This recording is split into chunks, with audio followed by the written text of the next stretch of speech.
High, আমি আবু জাফর সৈকত। Welcome to সৈকত 24। সবাই কেমন আছেন?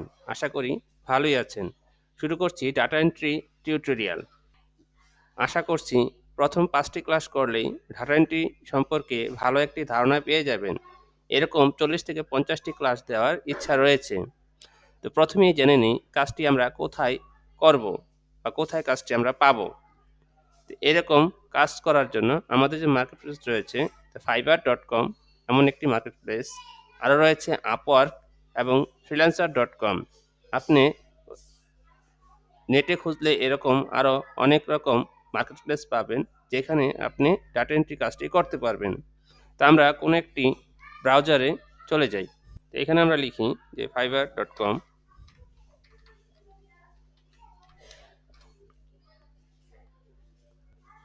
আমরা লিখি upwork.com, তারপর লিখি আমরা freelancer.com।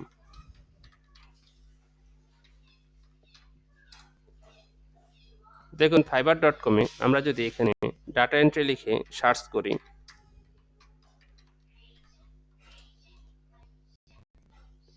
আমরা আপওয়ার্কও লিখতে পারি যে ডাটা এন্ট্রি।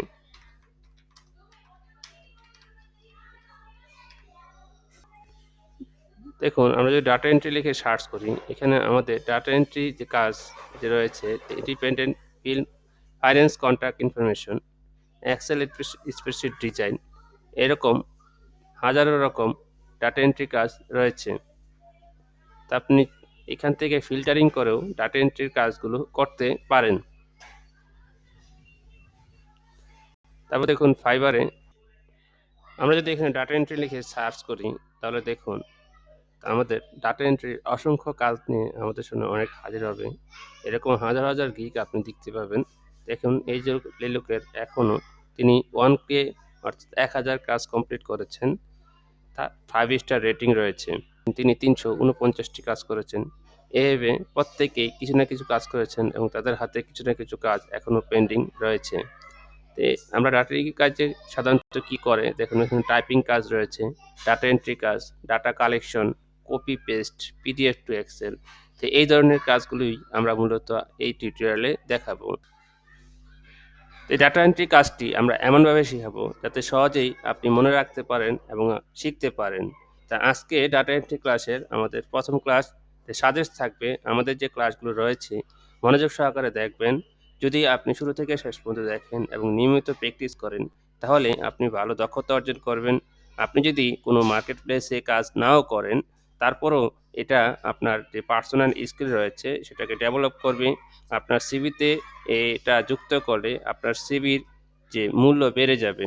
অর্থাৎ আপনি যদি কোথাও চাকরি অ্যাপ্লাই করেন, সেখানে যারা কর্তৃপক্ষ রয়েছে তারা যদি জানে যে আপনি এই ধরনের কাজগুলো পারেন, সেক্ষেত্রে আপনার চাকরি পাওয়ার সম্ভাবনা বেড়ে যাবে। শুরুতেই আমাদের একটি এক্সেল শিট তৈরি করতে হবে। তো এক্সেল শিট তৈরি করতে হলে মাউসের রাইট বাটন দ্বারা ক্লিক করে এখান থেকে নিউ যে স্টুডেন্টটি দেখতে পাচ্ছেন, এখানে মাইক্রোসফট এক্সেল ওয়ার্কশিট এই অপশনে আমরা ক্লিক করব। তারপর এটা আমরা একটা রিনেম করব। অর্থাৎ আমরা যেহেতু ডাটা এন্ট্রি করব, তাহলে এটা একটা আমরা নাম দিলাম ডাটা এন্ট্রি। আপনি যে কোম্পানির কাজ করবেন সেই কোম্পানির নাম এখানে দিতে পারেন। তো মনে করুন আমরা রবি সিম কোম্পানির একটা কাজ পেয়েছি। এক্সেল শিট ওপেন করি, ডাবল ক্লিক করলে এটা ওপেন হবে, অথবা মাউস দ্বারা রাইট বাটন করলে ওপেন নামক অপশনে ক্লিক করলে এটা ওপেন হবে।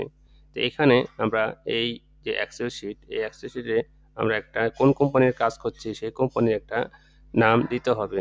আমরা কাজ করছি ধরুন রবি কোম্পানি, তা আমরা লিখব যে রবি সিম কোম্পানি। এখন দেখুন এই যে আমরা লিখেছি এই ঘরে, এখন পাশে যে ঘরটা রয়েছে এখানে যদি আমরা ক্লিক করি, দেখুন এখানে কোনো লেখা শো করছে না। অর্থাৎ লেখাটি এই ঘরে রয়েছে কিন্তু এই ঘরের জায়গাটা দখল করেছে। তা আমরা এই সম্পূর্ণ লেখাটি আমরা একটা এখান থেকে মনে করুন আমরা মিডল পয়েন্ট নিলাম। এখান থেকে আমরা মার্জ অ্যান্ড সেন্টার নামক একটা অপশন রয়েছে, এখানে আমরা ক্লিক করব। তারপর এই লেখাটা আমরা একটা হেডিং কালার করব, ব্যাকগ্রাউন্ড দিব। তারপরে এটা আমরা বোল্ড করতে পারি এবং এই লেখাটা আমরা একটু বড় করতে চাইলে এখানে এই যে দেখুন এখানে ফন্টের সাইজ রয়েছে, এখান থেকে আমরা চাইলে যে কোনো একটা সিলেক্ট করতে পারি, অথবা আমরা এটা সিলেক্ট করে এখানে যে ক্যাপিটাল এ অপশনটি রয়েছে, এখানে যদি আমরা ক্লিক করি আমাদের লেখাটি আস্তে আস্তে বড় হবে। এরপর দেখুন আমরা এখানে কি এন্ট্রি করব, অর্থাৎ কোম্পানি আমাদের কি এন্ট্রি করতে বলতে পারে। তো ধরুন কোম্পানি আমাদের বলল যে এখানে কাস্টমারের নাম এবং বিভিন্ন তথ্যগুলো লিখতে হবে। আমরা প্রথমেই লিখব যে সিরিয়াল নাম্বার অর্থাৎ এসএল, তারপর হচ্ছে আমরা সংক্ষেপে লিখলাম কাস্টমার নেম, কাস্টমার নেম, তারপর কাস্টমারের ডেট অফ বার্থ দিতে পারেন, ডেট অফ বার্থ সংক্ষেপে লিখলাম ডেট অফ বার্থ, তারপর হচ্ছে কাস্টমারের যে মোবাইল নাম্বারটি সে মোবাইল নাম্বার, তারপরে আমাদের লিখতে হতে পারে যে কাস্টমার যে লোকেশনে বসবাস করে লোকেশন, কাস্টমারের অবশ্যই একটি এনআইডি কার্ড রয়েছে জাতীয় পরিচয়পত্র, সেটা আমরা লিখে দিব এবং তিনি সিমটি কত তারিখে এন্ট্রি করেছেন, তো এখানে আমাদের রানিং ডেট, রানিং ডেট কয় তারিখে সিমটি রান করেছেন আমরা সেই তারিখটি লিখে দিলাম। তো এই তথ্যগুলো আমাদের প্রয়োজন হবে। তো এখন আমরা এই অংশটুকু ফরম্যাট করি। আমরা সিলেক্ট করার পরে এখান থেকে বোল্ড করতে পারি। বোল্ড করার পরে আমাদের এটা মিডল পয়েন্টে আছে, মিডল পয়েন্টেই রাখলাম। এখানে আমরা মিডল পয়েন্ট দিয়ে দিলাম। তারপরে এখানে আমরা একটা বর্ডার দিতে পারি। এই যে অপশনে যদি আমরা ক্লিক করি এখান থেকে অল বর্ডার দিলে আমাদের চারপাশে একটা বর্ডার তৈরি হবে। তো অন্য বিষয়গুলো আপনারা চাইলে আমার যে এক্সেলের টিউটোরিয়ালটি রয়েছে সেই টিউটোরিয়ালটি দেখে নিতে পারেন। ডেসক্রিপশনে লিঙ্ক দেওয়া থাকবে কিংবা উপরে আই বাটনে ক্লিক করে আপনি সেই টিউটোরিয়ালটি দেখে নিতে পারেন। তো এখন আমাদের সিরিয়াল নাম্বার যদি লিখতে চাই, তো আমাদের প্রথম দিলাম আমরা 01। তো আমরা এটা ক্লিক করে এখানে যদি ড্রাগ করে দেখুন প্রত্যেকটি করে 1 এসে গেল। কিন্তু আমি চাচ্ছি 1 এর পরে 1 আসুক, 2 আসুক, 2 এর পরে 3 আসুক। তো এই ক্ষেত্রে আমাদের দ্বিতীয় ঘরে প্রথমত 2 লিখতে হবে। আমাদের প্রথম 2টি ঘর ফিল আপ করতে হবে। তারপর 2টি ঘর সিলেক্ট করে আমরা যদি ড্রাগ করি দেখুন আমাদের সিরিয়াল নাম্বারটি এসে গেল। এভাবে যতজন কাস্টমার থাকবে 1 লাখ, 10 লাখ, তাহলে শুধু আমরা ড্রাগ করলেই হবে, আমাদের বারবার টাইপ করতে হবে না। এখন আমরা কোনো একটি কাস্টমার নাম রাখলাম যে রায়হান শরীফ, তারপর লিখলাম আসমা আক্তার, তারপর লিখলাম জাকিয়া রহমান। এভাবে আমরা বিভিন্ন নাম লিখতে পারি। তারপর আমরা বিভিন্ন যে অপশনগুলো রয়েছে অর্থাৎ তার জন্ম তারিখ, মোবাইল নাম্বার থাকতে পারে। আমরা মোবাইল নাম্বারগুলো লিখবো 0181 XXX, আমরা যে নাম্বারগুলো আছে সেই নাম্বারগুলো ভেবে নাম্বারগুলো দিয়ে দিব 1 2 3 4 5 5 6 11, তার এনআইডি নাম্বার থাকতে পারে। তো এই কাজটা আমরা অনলাইনেও করতে পারি। তো অনলাইনে কীভাবে করতে হয় আমরা দেখি। কোনো একটি জিমেইলে লগ ইন থাকা অবস্থায় মনে করুন আমরা এই জিমেইলে লগ ইন রয়েছি, তো এখান থেকে এই যে আমাদের 9 ডট যে অপশন রয়েছে এই অপশনে ক্লিক করি এবং আমাদের এই যে নিচের দিকে দেখুন শিট নামক একটা অপশন রয়েছে, এই শিট অপশনে ক্লিক করি, তাহলে আমাদের সামনে একটি গুগল শিট ওপেন হবে। তো আমরা একটা ব্ল্যাঙ্ক শিট নিব, ব্ল্যাঙ্ক শিট নিলাম, এখানে ক্লিক করব। ক্লিক করার পর আমরা এই শিটের একটা নাম দেব। তো নাম দিতে হলে এখানে আমাদের ক্লিক করতে হবে যে আনটাইটেলড স্প্রেডশিট এখানে রয়েছে, এখানে আমরা নাম দিলাম ডাটা এন্ট্রি। আপনি যে কাজটি যে কোম্পানির কাজটি করছেন সেই কোম্পানির নামটি এখানে দিয়ে দিবেন। তারপরে এখানে ক্লিক করলে নামটি নিয়ে নেবে। এখন পূর্বের মতন আমরা এখানে যেভাবে কাজটি করেছি একই কাজ এখানেও আমরা করতে পারবো। এখান থেকে আমরা এই অংশটুকু সিলেক্ট করে নিলাম, সিলেক্ট করে জাস্ট দেখানোর সুবিধার্থে আমরা কপি করলাম। তারপরে এখানে এই যে 1 নম্বর যে ঘরটি রয়েছে এখানে আমরা সিলেক্ট করে পেস্ট দিয়ে দিব, কন্ট্রোল বি, আমাদের এখানে এটা নিয়ে নিলাম। তা আমরা চাইলে এটা একটু বড় করে নিতে পারি বা এভাবে রাখতে পারি। তো বড় করতে চাইলে একই রকম এখান থেকে সিলেক্ট করে আমরা যদি এখানে জাস্ট একটু অল্প একটু ড্রাগ করি তাহলে আমাদের এই জিনিসটি একটু বড় হয়ে গেল। আমরা চাইলে আরেকটু বড় করতে পারি, বাইরে ক্লিক করে আমাদের হয়ে গেল।